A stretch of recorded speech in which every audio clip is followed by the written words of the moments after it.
by now, it's probably highly likely that you've already seen the exchange between Tim Ryan and Tulsi Gabbard. Now, that's unless you've been living in a cave or initiating your new career as a hermit and haven't looked at a TV screen or an Instagram feed or a Twitter feed or a Facebook feed or a news feed. In fact, the exchange between Tim Ryan and Tulsi Gabbard has literally been everywhere, nonstop, for 2 days at this point. And, well, quite frankly, she obliterated him. And that's why. Take a look. I appreciate that question. So I've been in Congress 17 years, and 12 of those years I've sat on the Armed Services Committee, either the Defense Appropriations Committee or the Armed Services Committee. And the lesson that I've learned over the years is that you have to stay engaged in these situations. Nobody likes it. It's long. It's tedious. But right now we have, so I would say we must be engaged in this. We must have our State Department engaged. We must have our military engaged to the extent they need to be. But the reality of it is this president doesn't even have people appointed in the State Department to deal with these things, whether we're talking about Central America, whether we're talking about Iran, whether we're talking about Afghanistan. We've got to be completely engaged. And here's why. Because these flare-ups distract us from the real problems in the country. If getting drones shot down for $130 million because the president is distracted, that's $130 million that we could be spending in places like Youngstown, Ohio, or Flint, Michigan, or rebuilding. Congresswoman Gabbard, I'm going to give you 30 seconds, actually, to jump off what he said. He described engagement as the problem. Is that what you will tell the parents of those 2 soldiers who were just killed in Afghanistan? Well, we just have to be engaged. As a soldier, I will tell you that answer is unacceptable. We have to bring our troops home from Afghanistan. We are in a place in Afghanistan where we have lost so many lives. We've spent so much money, money that's coming out of every one of our pockets, money that should be going into communities here at home, meeting the needs of the people here at home. We are no better off in Afghanistan today than we were when this war began. This is why it's so important to have a president and commander-in-chief who knows the cost of war and who's ready to do the job on day one. I am ready to do that job when I walk into the Oval Office. Thank you very much. Listen, I'm going to go down the line. I'm going to go down the line here. Well, you know what? You felt like she was responding. You get 30 seconds. Go. Good man. Fair enough. I appreciate that. I hear what you're saying. I would just say I don't want to be engaged. I wish we were spending all this money in places that I've represented that have been completely forgotten and we were rebuilding. But the reality of it is, if the United States isn't engaged, the Taliban will grow and they will have bigger, bolder terrorist acts. We have got to have some presence there. The Taliban was there long before we came in. They'll be there long before we leave. Well, we cannot keep U.S. troops deployed to Afghanistan thinking that we're going to somehow squash this Taliban that has been there, that every other country that's tried has failed. I didn't say squash them. When we weren't in there, they started flying planes into our buildings. So I'm just saying right now, the Taliban didn't attack us on 9/11. Al-Qaeda did. Well, I understand. Al-Qaeda attacked us on 9/11. I understand. That's why I and so many other people joined the military to go after Al-Qaeda, not the Taliban. The Taliban was protecting those people who were plotting against us. All I'm saying is, if we want to go into elections and we want to say that we got to withdraw from the world, that's what President Trump is saying. We can't. I would love for us to. You know who's protecting Al-Qaeda right now in Saudi Arabia? There's a lot to actually unpack there that I think that this really needs to be understood. Just how epic this was on Tulsi's behalf, just how pathetic this was on Tim Ryan's behalf. And it's also giving us a glimpse into the lackluster pool of Democratic primary candidates that the Democratic Party has put forth. Before we get into that, Tulsi Gabbard does need 130,000 donations to get to the third debate. Now, she's already qualified for the second debate, and I have some news for you. I know this is going to sound crazy, but that actually wasn't Tulsi's best job. It wasn't, believe it or not. Like I said in my last video regarding just the fact that she was trending on Google, that was like 45% Tulsi. That was Tulsi with the mic being turned down. That was Tulsi with Rachel Maddow constantly cutting her off. Maybe even first debate jitters. But that's not even 100% of Tulsi that you're going to want to see the rest, because this is just about where it starts at. So in the link, there's going to be a link in the description, a link in the comments section. You can go, you can donate. What this is, if you want to make your dollars count, if you want to make your contributions count to the max, if you don't have, if you're strapped for cash, if you want to donate $1, then buy a shirt, donate $1, then buy a bumper sticker, that would count as 2 donations. So you can double up. Now, I want to get into this because it's super important. So obviously, Tim Ryan is wrong. And I wanted to give you a look at how it actually sounded from the inside. When he goes on this rant, I was actually inside the building at this point. I was watching the debate, and Tulsi actually was doing okay, but admittedly enough, MSNBC was trying to silence her to the point of cutting her off. They skipped 3 questions for her, threw a question about the LGBTQ community at her in an attempt to attack her, and then didn't let her say anything else until about that point. And every time she tried to intervene, they would turn down her microphone or cut her off. Here's the thing. I need people to understand why this rant, outside of what was said, is so epic. If you know Tulsi, she didn't interrupt during that debate because she doesn't get into screaming matches with children. That's just not who she is. She's not a grandstander. It's actually very hard for her to put herself out there because she's actually shy. She's not a grandstander. She doesn't like playing the political games.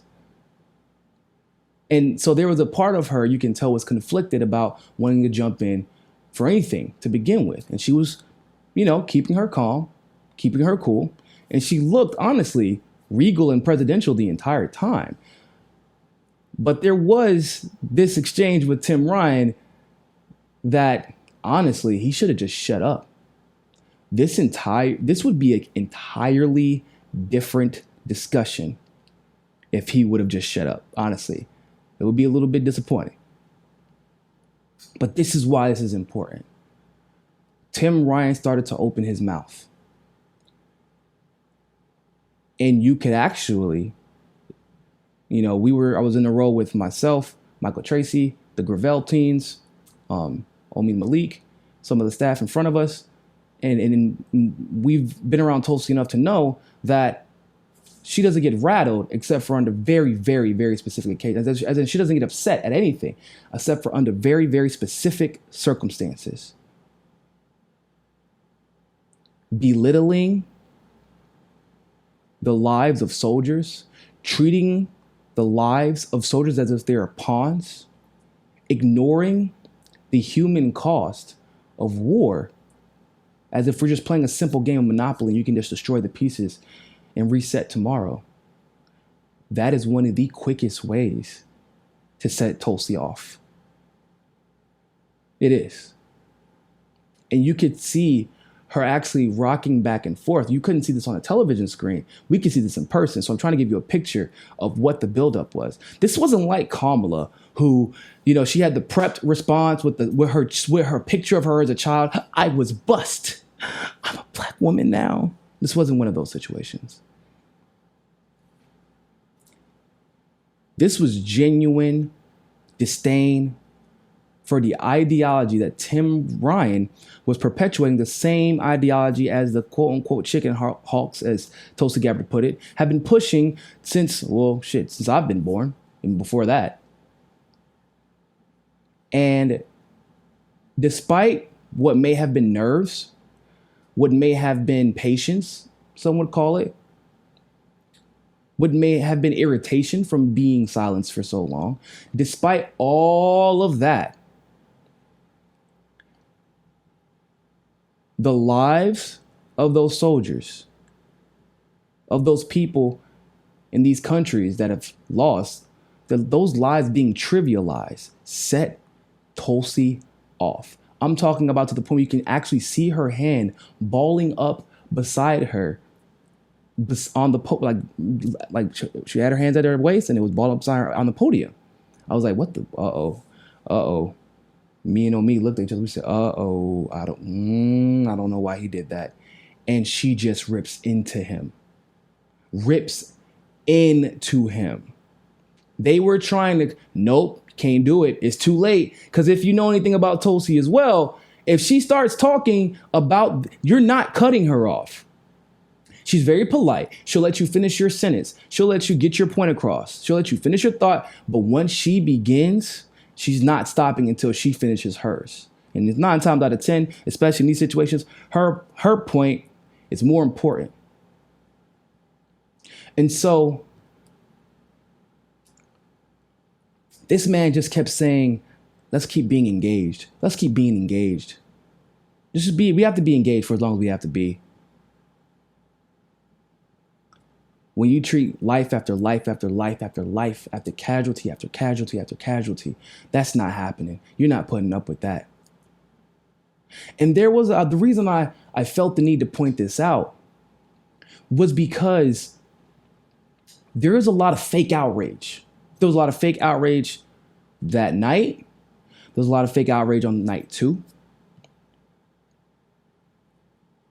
But what we witnessed was really, for the first time in both debates, and only time in both debates,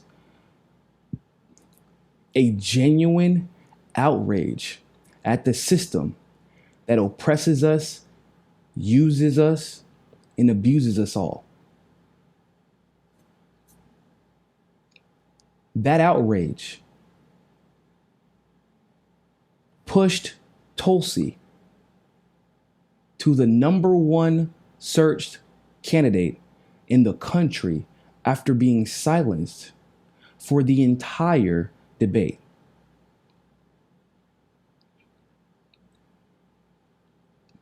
What got lost in that conversation?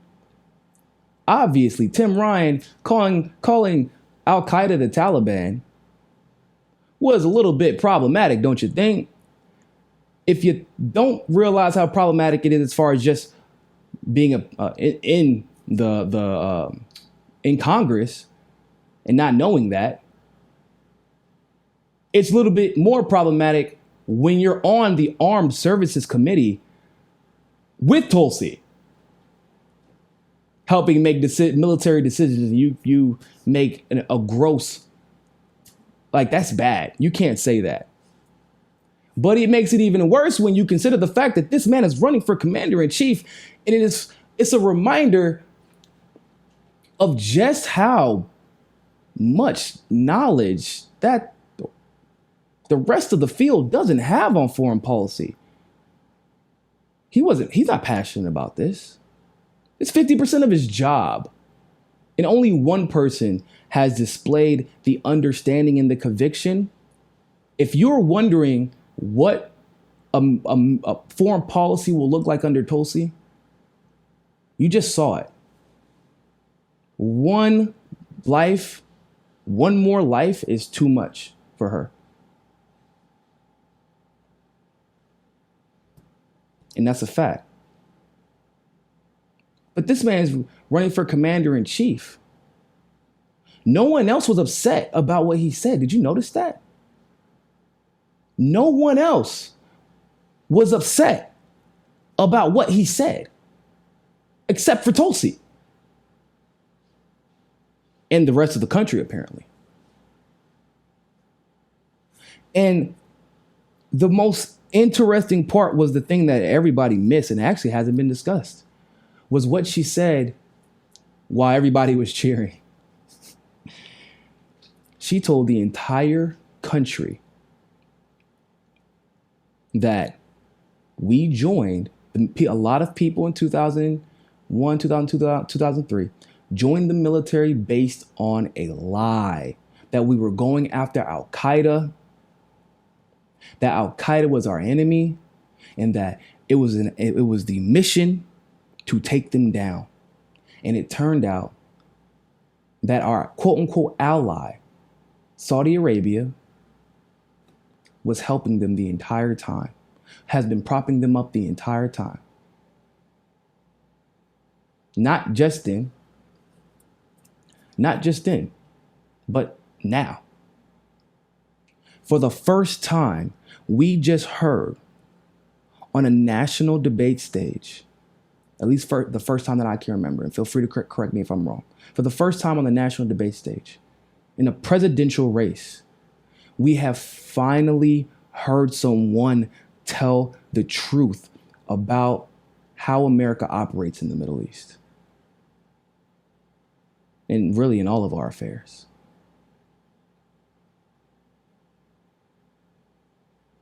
We manufacture consent. We work with the people who kill our own. For what? For someone else's money. That was missed because of how, just amazing the rest of the exchange was. This man said that the Taliban, if we leave, the Taliban are going to be strong. Like that's like we propped up the Taliban. Tulsi said, if you remember, hey, Taliban was in Afghanistan before we got there. Afghanistan is kind of like they're rural tribal type of country. So they have a bunch of different groups there. Taliban was there already. But the reason the Taliban became a problem was because we helped them. And Tim Ryan was correct to a certain degree. The Taliban did help protect Al-Qaeda. But the Taliban was told to protect Al-Qaeda because we told them. Duh. The same reason that Pakistan protects almost every terrorist organization working for us. And yet, Pakistan, even though it is known around the world that they house terrorism on our behalf, somehow manages to escape the terrorist watch list every single year. I wonder why. These are the truths that are about to start being revealed to America on the national stage because of Tulsi Gabbard. That genuine outrage that I would like to see come out more often, not necessarily only when she's triggered. But that genuine outrage is an outrage that will light this country on fire this entire election season. Tulsi, the one who's been in the thick of these 20 years almost of regime change wars. She's been in the thick of this. And she woke up from the ashes and rose like a phoenix to say, nah, this is wrong. Y'all haven't seen it. Y'all haven't been there. You can't tell me what we're doing because I've seen it. The facts are there. And everybody in this country knows it to some degree. Tulsi will put those pieces together. There's no more pretending like she's at 1% anymore, people. She's here. And if you want to continue to hear her tell more of these truths, jump on. Look, the link is in the description below. She's 87,000 donations right now. 7,000 donations in less than 48 hours.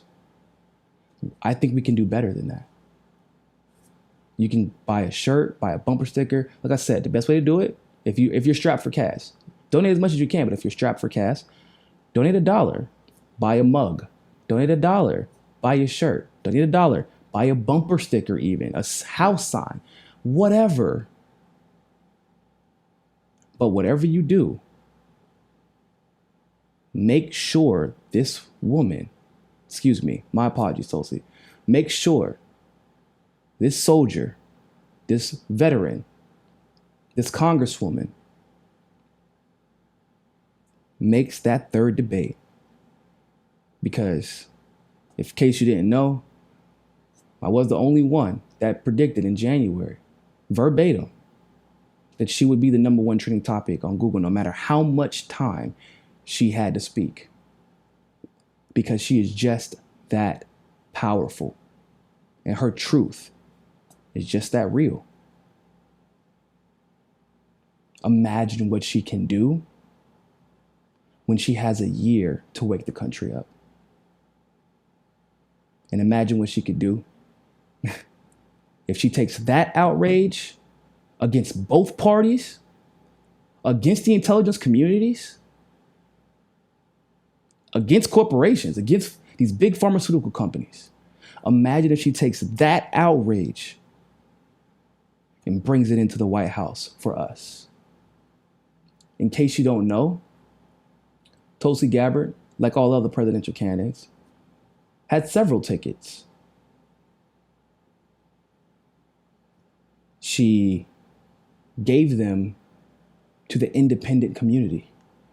Myself, Jimmy Dore, Stephanie, Jimmy Dore's wife, the Gravel teens, Michael Tracy. And she invited more members of the independent community, but because of how late they got the tickets, they couldn't go. But she had a crowd full of the independent community, the people who represent you, that tell you the truth about what's going on in this world. If she has those people around her already 24/7, I would imagine, and I'm sure you can agree, this is emblematic of who she'll have around her in the White House and who she'll be fighting for when she gets there. So go donate to her right now. Shop.toasted2020.com. The link will be in the description below. And always remember, more than anything else, people, find your balance. Peace. Thanks for watching that segment of Mi Casa es Su Casa.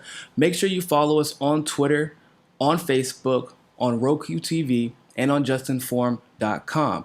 Also, you can make sure that you're subscribed to the channel by going to the subscribe button, pressing it, and hitting that notification bell to get all of our notifications. And of course, you can help us reach our goal of 500 patrons on Patreon by supporting the show by donating as little as $1. You can click on the link in the description below for that. And remember, more than anything else, find your balance.